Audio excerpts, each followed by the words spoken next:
আসসালামু আলাইকুম রহমতুল্লাহি ওয়া বারাকাতুহু।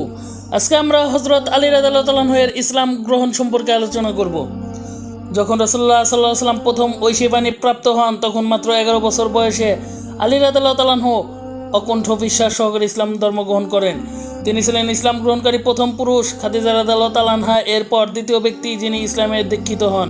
ইসলামের প্রখ্যাত ইতিহাসবিদ সৈয়দ আলী আসগর রাজউই তার গবেষণায় উল্লেখ করেছেন, মুহাম্মদ সাল্লাল্লাহু আলাইহি ওয়াসাল্লাম এবং খাদিজা রাদিয়াল্লাহু তাআলা আনহার গৃহে যমজ সন্তানের মতো কুরআন মাজিদ ও আলী রাদিয়াল্লাহু তাআলা আনহু একসাথে বেড়ে উঠেছেন। অর্থাৎ আলীর জীবন ইসলামের জন্মের সাথে অঙ্গিভাবে জড়িত ছিল। কাবায় নামাজ আদায়কারী প্রথম তিনজন ব্যক্তি ছিলেন মুহাম্মদ সাল্লাল্লাহু আলাইহি ওয়াসাল্লাম, খাদিজা রাদিয়াল্লাহু তাআলা আনহা এবং আলী রাদিয়াল্লাহু তাআলা আনহু। ইসলাম গ্রহণের পর থেকে রাসূল সাল্লাল্লাহু আলাইহি ওয়াসাল্লামের অবিচ্ছেদ্য সঙ্গী হিসেবে সকল কাজে সহযোগিতা করতেন।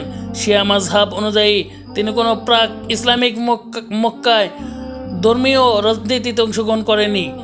অল্প বয়সে আলী রাদিয়াল্লাহু তাআলা আনহুর মধ্যে গভীর ধর্মীয় বোধের প্রকাশ ঘটে। তিনি হযরত ইব্রাহিম আলাইহিস সালামের আদর্শ অনুসরণ করতেন, মূর্তি ভাঙার মতো সাহসী কাজে অংশ নিতেন, লোকজনকে মূর্তি পূজার অসারতা সম্পর্কে জিজ্ঞাসাবাদ করতেন। এটি প্রমাণ করে যে খুব কম বয়সেই আলীর ধর্মীয় বিষয়গুলো খুব ভালোভাবে বুঝতেন এবং সাহসের সাথে নিজের বিশ্বাসের পক্ষে দাঁড়াতেন।